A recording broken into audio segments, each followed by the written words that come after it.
नमस्कार भारत माझामध्ये आपल्या सर्वांचे स्वागत आहे। चंदगड तालुका भाजप पक्षाकडून भाजपचे माननीय आमदार श्री शिवाजीराव पाटील यांच्याकडून चंदगड तालुका भाजप युवा कार्यकारिणी यांची निवड करण्यात आली। तालुक्यातील शेवटच्या टोकाला असणारे तुडिये गाव, या गावाकडे वरिष्ठांचे विकासाबाबत व पक्षातील मिळणाऱ्या पदाबाबत दुर्लक्ष केले जात होते, याची उणीव तुडिये भाजप कार्यकर्त्यांमध्ये सतत जाणवत होती। ही उणीव भरून काढण्यासाठी व आत्ताच झालेल्या जिल्हा परिषद व तालुका पंचायतीमधील झालेला पराभव पाहता माननीय आमदार शिवाजीराव पाटील यांनी नवीन कार्यकारिणी उभारणी केली। या निवडीसाठी तालुक्यातील कट्टर भाजप समर्थक व एकनिष्ठ कार्यकर्त्यांची निवड करण्यात आली।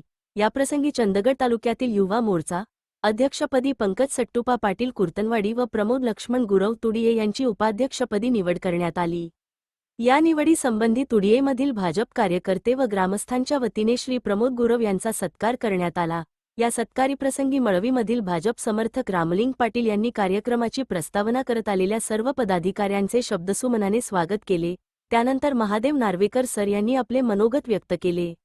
या सत्कार प्रसंगी माननीय श्री सतीश पाटील, गणपती कोरजकर, गोविंददास गिरी, अरुण पाटील, सोसायटी चेअरमन विष्णू गुरव, बहुमानी अध्यक्ष वसंत पाटील, नवक्रांती युवा आघाडीचे अध्यक्ष ज्योतिबा पाटील, संदीप मोहिते, विलास जाधव, संजय जाधव, नारायण गुरव, मारुती पाटील, रघुनाथ चौगुले, राजाराम पाटील, किसन तुपारे, रमेश उलजी, सातेरी पाटील, नंदकुमार गुरव, गोविंद आवडन, साळोबा पाटील, कुलदीप पाटील, लक्ष्मण कोलकार, सातेरी कांबळे व तुडिये गावातील भाजप समर्थक व गावकरी उपस्थित होते।